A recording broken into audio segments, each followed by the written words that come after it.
Come to Brazil, you motherfucker. The Executioner is a rank 137 revolver that fires 4.54 castle rounds, and is made by Taurus, who cannot make a gun to save the lives of whoever is unfortunate enough to shoot it.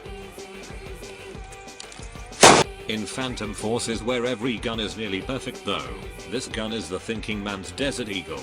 Let's compare it to its wildly popular washed-up cousin, the Mark 19.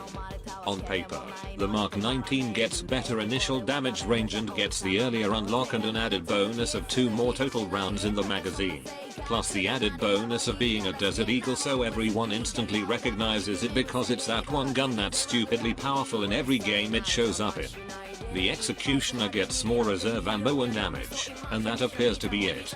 However, if you have more than 2 active firing brain cells, you would take a look at the advanced stats and shit your pants at how devastating this monster of a revolver this Executioner really is. The Mark 19 gets only 1500 muzzle velocity, the same as nearly every other hand cannon in the game that isn't 44 Magnum. The Executioner, on the other hand, gets 2,000 velocity. For reference, that is the same velocity as the AWS in early 2018, and is the highest base velocity out of any hand cannon. While the Mark 19 reloads faster, and gets an extra half stud of penetration, the Executioner carries more total rounds than the Mark 19, which is probably one of the most important things a hand cannon can have. Now, let's talk one-shots. Both of them can one-hit kill players to the head, and to the torso, and this is where the thinking man comes into play.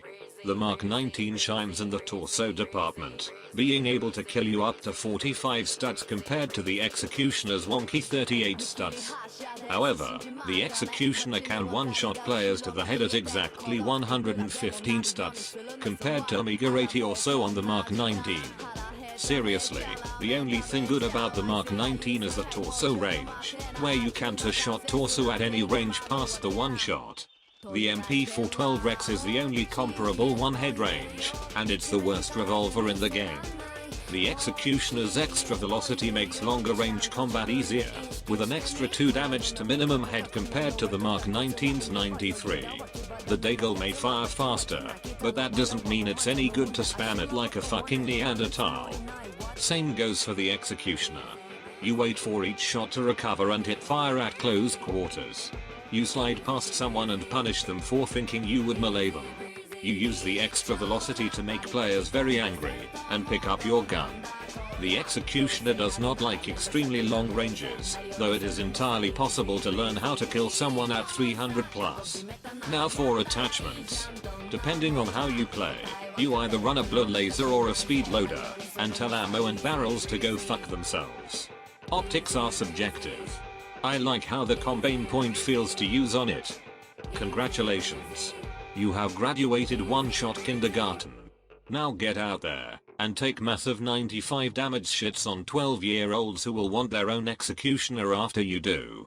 When this happens, please refer to this video. I'm desperate.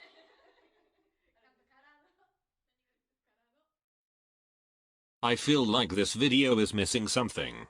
I already ripped off Slip Phantom's Unicum guides, and I feel unoriginal today. Oh, I know. Why don't we do this? Never been one to see quitting as an option. They say life's a bitch, so I approach her with caution.